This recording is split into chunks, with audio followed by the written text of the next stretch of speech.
ফলটার নাম হলো রস্ক। এটা পাহাড়ে পাওয়া যায়, লতাতে ধরে। মানুষ এখন চাষাবাদ করতেছে। এই ফলটা অনেক সুস্বাদু। এখন পান্তুরি বাজারে প্রতি রবিবারে অ্যাভেলেবেল এই ফলটা পাওয়া যায়।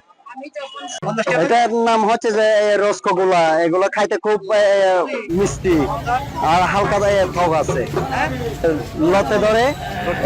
এগুলো গ্রামেও হয়, বড় বড় গাছে দেয় আর কি লত গুলা। আমরা এই ফলটা পানচুরিতে দেখতেছি দীর্ঘ বহুদিন যাবত, কিন্তু কখনো খাই নাই। এই ফলটা কি উপকারিতা আসে সেটা আসলে আমাদের জানার দরকার। এই জন্য আজকে নিতেছি।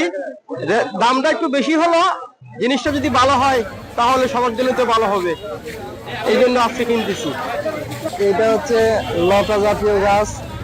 এই ফলে রসকো বলি আমরা আমাদের পাহাড়ি ভাষায়, আর বাঙালি ভাষায় এটা হচ্ছে রক্ত ফল বলে। ঠিক আছে, এটা খুব মজার জিনিস। এটা শরীরের জন্য অনেক উপকারী আছে। এই ব্লাড খুব ভালো হয় এটা খাইলে। আগে আমরা যখন ছোট আসিলাম তখন বেশি মশা আসিল এই ফলটি, তখন শুধু জঙ্গল থেকে নিয়ে আসতো বাবারা। এখন তো স্বাদ কমে গেছে, কি জন্য কমে গেছে আমি এটা বুঝি না। এখন এত রসও নয়, আমি অনেক খেয়ে দেখলাম। রসকো, রসকো আমরা বলি রসকো।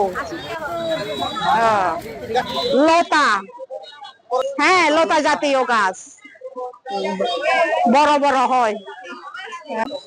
প্রথম আনছিলাম বাইবন চারাতুন, আইনা 400 টাকা কেজি বিক্রি করছি।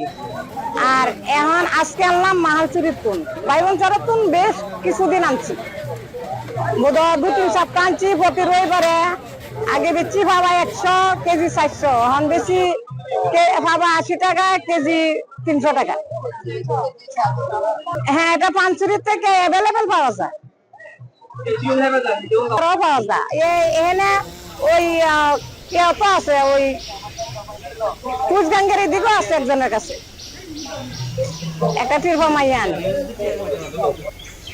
রক্তফল হলো আমাদের তিন পার্বত্য জেলা রাঙামাটি, খাগড়াছড়ি, বান্দরবানে মৌসুমি ফল, যা এপ্রিল মে মাসের দিকে স্থানীয় বাজারে ওঠে। রক্তফল সাধারণত প্রথমে সবুজ হয়, পরবর্তীতে রক্তফল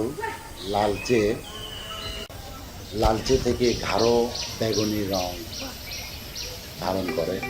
রক্তফল অত্যন্ত সুস্বাদু একটা ফল, যাহার মধ্যে ভিটামিন, খনিজ পদার্থ, অ্যান্টি অক্সিডেন্ট পাওয়া যায়। রক্তফল আমাদের স্থানীয় জনসাধারণের মধ্যে অত্যন্ত সুস্বাদু এবং জনপ্রিয় একটা ফল। এই রক্তফল সাধারণত স্থানীয় জনসাধারণের মাঝে রক্তফলকে ব্যবসায়িক ভিত্তিতে চাষাবাদের জন্য উদ্যোগ করছি। রক্তফল বন ও পরিবেশের জন্য এবং সামগ্রিকভাবে জীববৈচিত্র্যের ক্ষেত্রেও খুব সুফল বয়ে আনবে বলে আমি মনে করি।